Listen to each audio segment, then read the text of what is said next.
नयाँ टिएमएसको एउटा यस्तो फिचर जसमा हामीले स्क्रिप्ट वाइज नै मार्केट डिटेल्स पुरै एउटै विन्डोमा देख्न सक्छौँ। यो मार्केट मेन्युभित्र डिटेल कोड ओपन गरेपछि यो विन्डो खुल्छ। यसबाट हामीले कुनै स्क्रिप्टको आजको दिनको अहिलेसम्मको कारोबारबारे डिटेल्स हेर्न तथा यहीँबाट नै बाइ सेल अर्डर प्लेस गर्न सक्छौँ। यो सेक्युरिटी भन्ने बारमा स्क्रिप्ट टाइप गरेपछि हामीले स्क्रिप्टको डिटेल कोड निकाल्न सक्छौँ।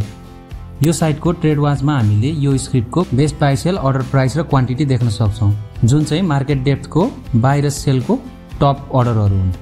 त्यसै गरी चेन्ज, पर्सेन्ट चेन्ज, भोल्युम र टर्नओभर जस्ता डिटेल्सहरू पनि हामी यहीँ देख्न सक्छौँ। यो ट्रेड बुकभित्र हामीले उक्त स्क्रिप्टको पछिल्ला केही कारोबारहरू टाइम अनुसार हेर्न सक्छौँ।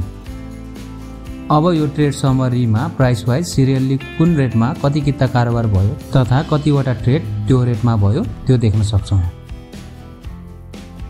यो बिचमा मार्केट डेप्थ रहेको छ। यहाँ स्प्लिट्स भन्नाले नम्बर अफ अर्डर्स भन्ने बुझ्छौँ र तल यो आजको कारोबारको चार्ट पनि रहेको छ। त्यसै गरी यो चार्टको लेफ्टमा हामीले विकली हाई लो र टोटल ट्रेड्सहरूको इन्फर्मेसन देख्न सक्छौँ र मन्थली पनि यही तल देख्न सक्छौँ। राइट साइडमा चाहिँ इयर टु डेट र 52 विकको हाई लो तथा टोटल ट्रेड्सको इन्फर्मेसनहरू देख्न सक्छौँ। हामीले यही विन्डोबाट तल बाइ सेल अर्डर पनि प्लेस गर्न सक्छौँ। पुरानो टिएमएसको तुलनामा यो कस्तो लाग्यो र कस्तो अनुभव भइरहेको छ कमेन्ट गर्नुहोला।